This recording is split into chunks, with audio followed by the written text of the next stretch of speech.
From the North Country's news station, 7 News Tonight starts now. Tonight on 7 News, it's Thanksgiving in the North Country. From Samaritan Medical Center to the Salvation Army, we speak to those spending this holiday providing a helping hand. Plus, continuing a new holiday tradition, the DeFerriet Fire Department hands out free Thanksgiving dinners for the second straight year. And thousands of troops are stationed overseas, carving out time this holiday to celebrate Thanksgiving while away from home. Good evening and thank you for joining us tonight. Happy Thanksgiving. I'm Zach Grady. Watertown's Salvation Army whipped up over 1,000 Thanksgiving Day meals this morning. Having help from an array of volunteers, 7 News reporter Chad Charette met with some of those volunteers, learning why they decided to spend their holiday providing a helping hand. Stovetops were simmering, ovens were filled, and the Salvation Army was bustling with mouths to feed. We need a lot of volunteers to really make this day a success, and that has truly happened. So it's just wonderful to see the community really come together and help each other out. More than 120 volunteers spent the day cooking, filling plates, and mingling with folks that stopped by for a meal. Everything. I'm all about, turkey probably my favorite, but I'm all about all food, so. That manpower was much needed. The team cooked up 60 whole turkeys, 600 pounds of potatoes, and 48 cans of cranberries. It has been running like a well-oiled machine. The holiday brought out volunteers both young and old to lend a helping hand. 16-year-old Hannah Engel says she can barely remember a time where she wasn't volunteering. I just like enjoying it. I just like seeing people happy and everything. Yvette Rolls volunteered at the Salvation Army for the last 17 years, believing it's her responsibility to help. I have a compassion of doing this. I love to serve the community, and I love to feed the people. It's a great blessing to serve. And one 10th Mountain Division soldier spending his Thanksgiving serving for a different army than he normally does. Selfless service is part of our values, and giving back to the community, to everyone is what we do and what we believe in. It may look like there's a lot of people eating in, but believe it or not, the folks behind me only account for a fraction of the meals made. A majority were boxed up, and they're being served as takeout. I planned for about 1,200, and we have some backups just in case we go over 1,200. Everybody will get fed well. By day's end, the Salvation Army had served up a total of 1,350 meals, most of them takeout. Chad Charette, 7 News. Staff at Samaritan Medical Center got to work early Thursday morning to help get more than 300 meals ready to hit the road and people's front doors. 7 News reporter Sandy Torres was on hand as the hospital's Meals on Wheels holiday tradition hits its 22nd season. It's just a great way to give back to the community. There are so many people that are in need, and there always have been. We're seeing numbers this year that are greater than they have been in the past. For the 22nd year, Feast Mode was activated at Samaritan Medical Center. Staff working together to get hundreds of Thanksgiving dinners ready to go out the door. The food going from the hospital's cafeteria to people's front doors as part of its Meals on Wheels program. And we're just going to be working on our second tray of mashed potatoes here in a moment. Now there's turkey, stuffing, mashed potatoes. It's going out to about 350 people in the city of Watertown. Those picking up the meals are taking anywhere between 10 and 20 meals at a time. You have 14? 16. The dinners are going out to people throughout the community, like seniors, but also to those who might not have access to a homemade Thanksgiving dinner. The Meals on Wheels is an annual holiday tradition for both the hospital and its staff. So when I got home this morning, I threw my turkey in the oven. It was about 8:30. I woke the girl, so I was like, hey, do you remember we have to go volunteer? And the both was like, yeah, let's go do it. So, and we are. Something we look forward to, we get prepared for, and we discuss it and we talk about it every year. So it's a great thing to do with our family. And then after, we go home and know we've done something great for the community and we're able to enjoy our meal. Thank you. Happy Thanksgiving. Volunteers have been working all week to get the more than 300 meals prepped, cooked, and out the door. Sandy Torres, 7 News. For the second year in a row, the DeFerriet Fire Department is giving out free dinners to residents this holiday, starting a new tradition they hope can continue for years to come. Victor Moynihan, a firefighter in the department, started the tradition last year, bringing his kitchen from home to the fire hall. About 20 people took advantage of the free holiday dinner last year. Moynihan is preparing for that number to grow this year, cooking 4 turkeys and 2 hams this Thanksgiving. Those at the fire hall say it's all about giving back. We prepare the meal before or while they get here, and then we get to draw them in with a conversation and set them away with a smile. Keep giving back, and it only takes one person. Moynihan says about 15 members of his own family are helping out and having dinner at the station as well with the DeFerriet residents.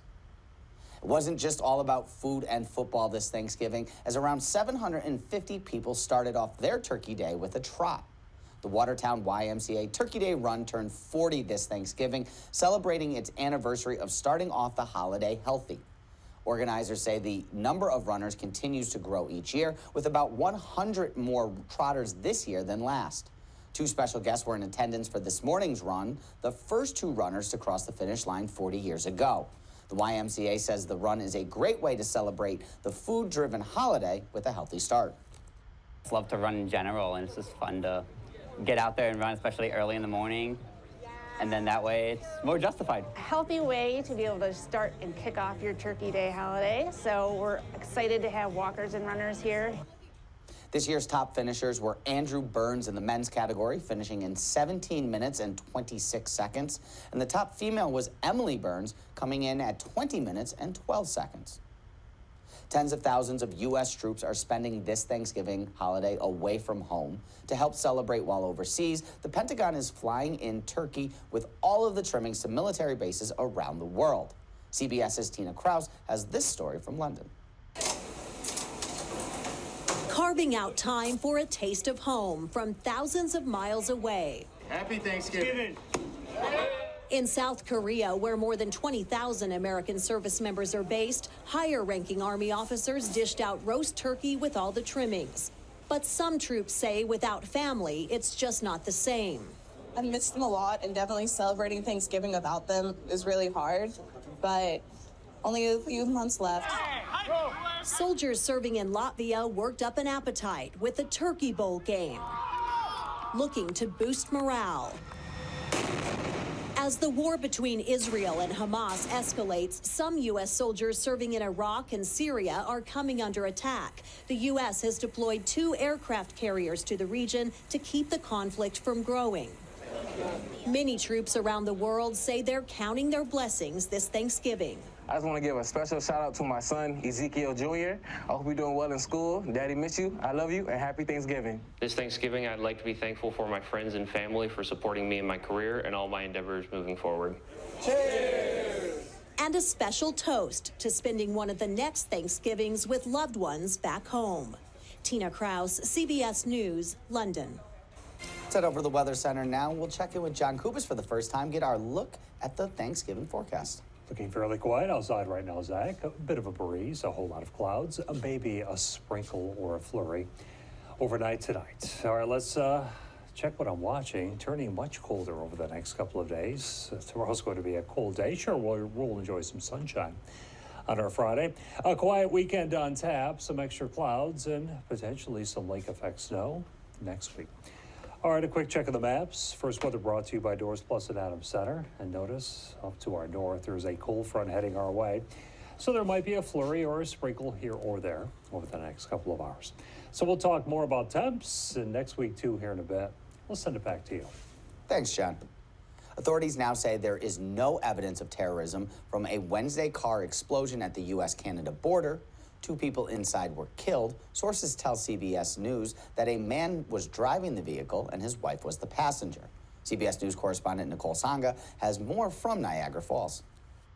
Surveillance video appears to show the moment a vehicle careens into a customs station and bursts into flames. We were walking up the road and we seen this car coming down towards the border, and he was flying over 100 miles an hour. U.S. Customs and Border Protection video from another angle shows the car hitting a median and going airborne. It was just like something you see in Hollywood or something.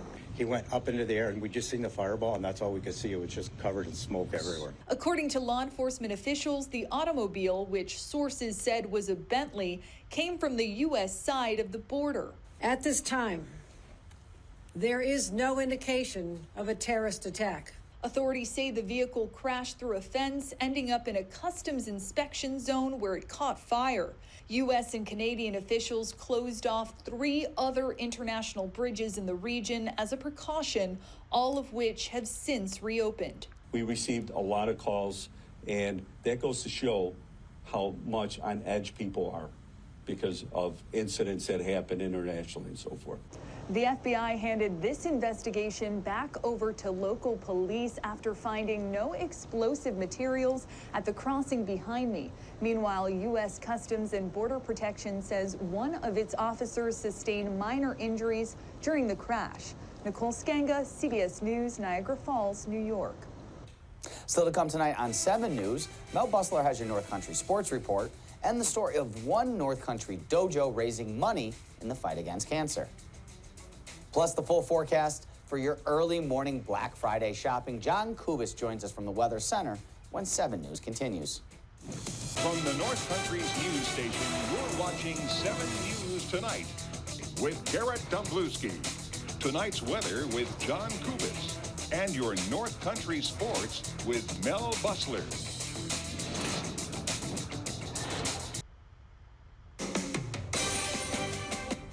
Your winning evening lotto numbers for Thursday, the daily 414 and the win 4 5698.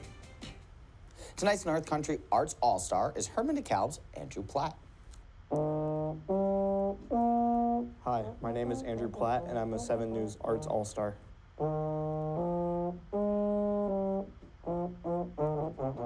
My mother played the oboe growing up, and she encouraged me to start playing music.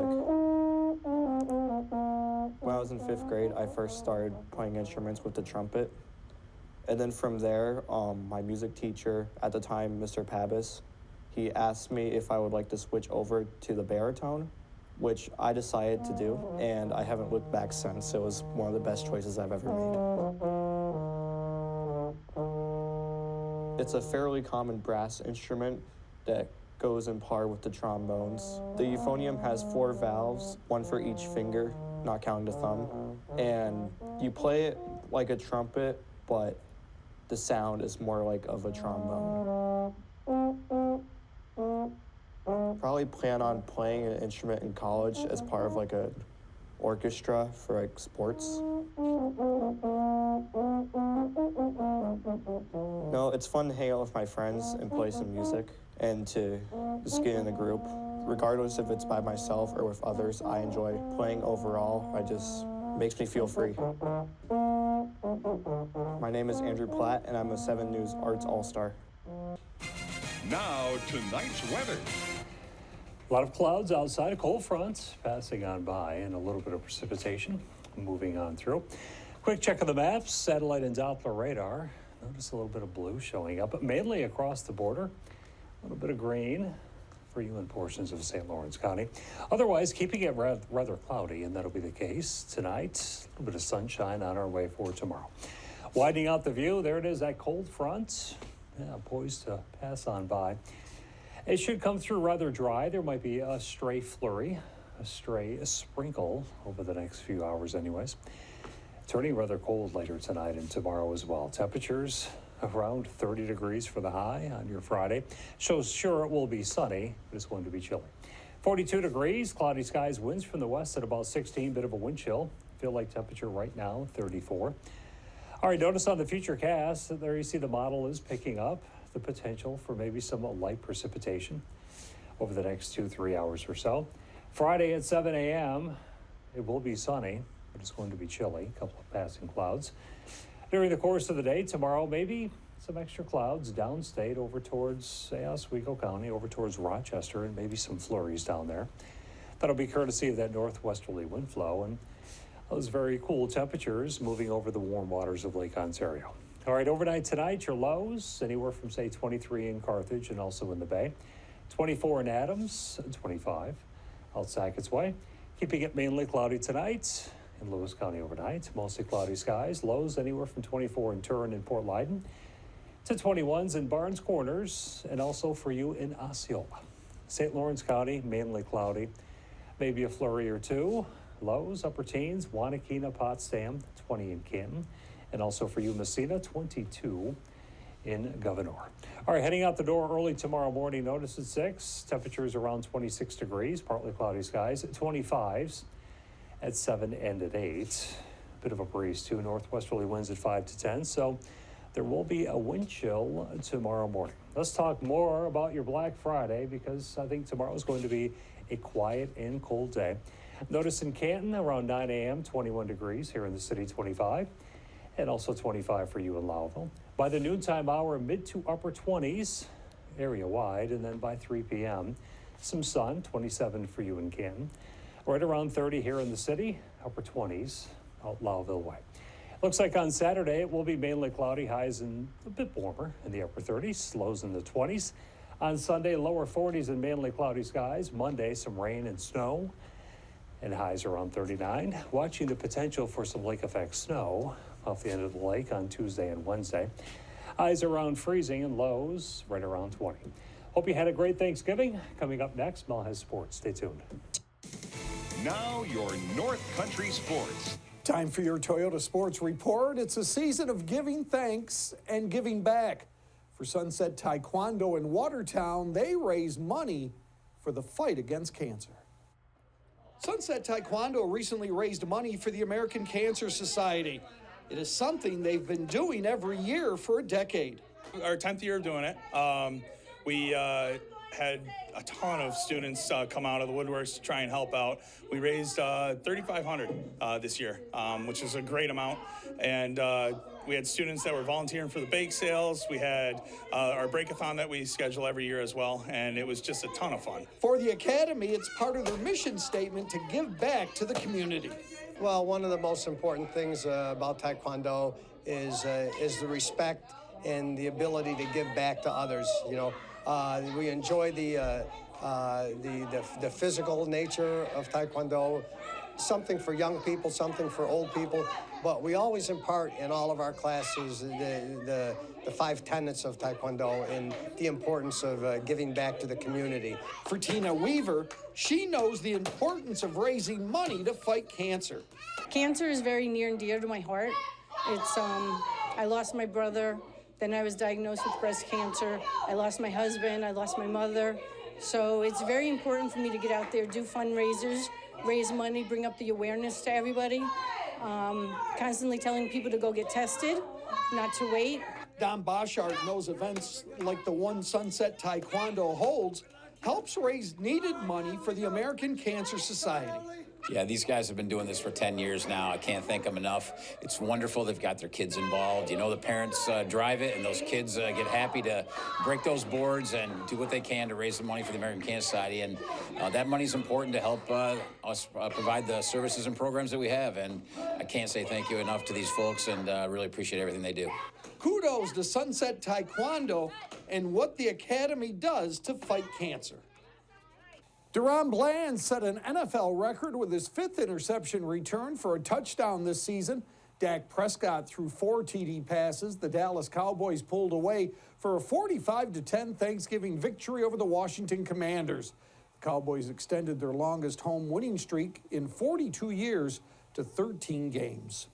Jordan Love set the tone with a 53-yard pass to Christian Watson on the first snap and finished with a career-high tying 3 touchdowns, leading the Green Bay Packers to a 29-22 win over the NFC North leading Detroit Lions. Packers were in control of a game they never trailed, taking advantage of Jared Goff's career-high 3 fumbles and Coach Dan Campbell's aggressiveness on 4th down. Well, tonight's NFL scoreboard brought to you by Doors Plus, located in Adams Center.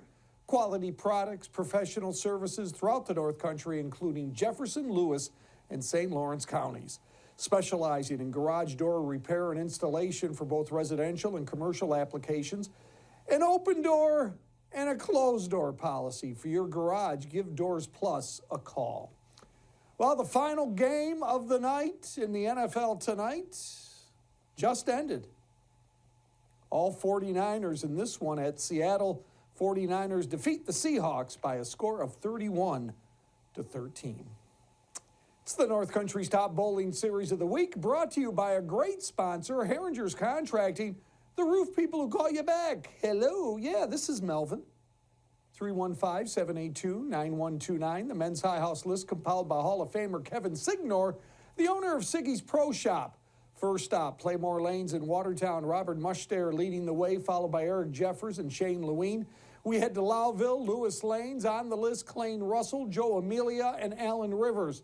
Next stop, Harrisville Lanes and Lounge. Don Snyder, high man, followed by Jordan Mandigo and Jeff Exford. Huvilton Bowl checking in with James Phillips leading the way. Mike Mills following along with Dan Baker and Chris McCullum. Ogdensburg Bowl, George Adams, high man, followed by Andrew Testani and Craig Barr. And at Krogan Lanes, a tie between Scott Kloster and Lance Clemens with Brandon Bolivar close behind. The women's top 10 is compiled as always by the Baroness of the Boards, the Pixie of Pins, the siren of the score sheet, the adorable Emily Basin, Luann Mosier of Playmore Lanes leading the way, followed by 3 more Playmore Lanes bowlers. Multi-talented Lindsay Hansen, yes, exceptional coach too. Brittany Styria and Teresa Muster, along with Roxy Vandewalker of Krogan Lanes. Rounding out the list, Ethel Payne of Huvilton Bowl, Lisa Calhoun of Playmore Lanes, with the last 3 from Harrisville Lanes and Lounge, the adorable one, Emily Basin, Luann Hunt, and Ruth Thazier. Checking junior scores, first at Lewis Lanes, Ethan Krause, Ashton Markham, and Isaac Miner. Also at Lewis Lanes, Denisha Adams, Caleb Zimmer, and Grayson Strait. And at Playmore Lanes, Colin Coate, Alicia Chenoweth, Caleb Hogan, Charlotte Birch, and Theo Trudell. Rounding out the Playmore list, Zachary Raleigh, Olivia Burns, Jay-Lynn Abbott, Anthony Lesage, and Krista LaForty. Caleb Love scored 17 points, made a key steal in the closing seconds to help number 3 Arizona beat number 21 Michigan State 74-68. Love made 1 or 2 free throws with 24.6 seconds left to give Arizona a 72-68 lead.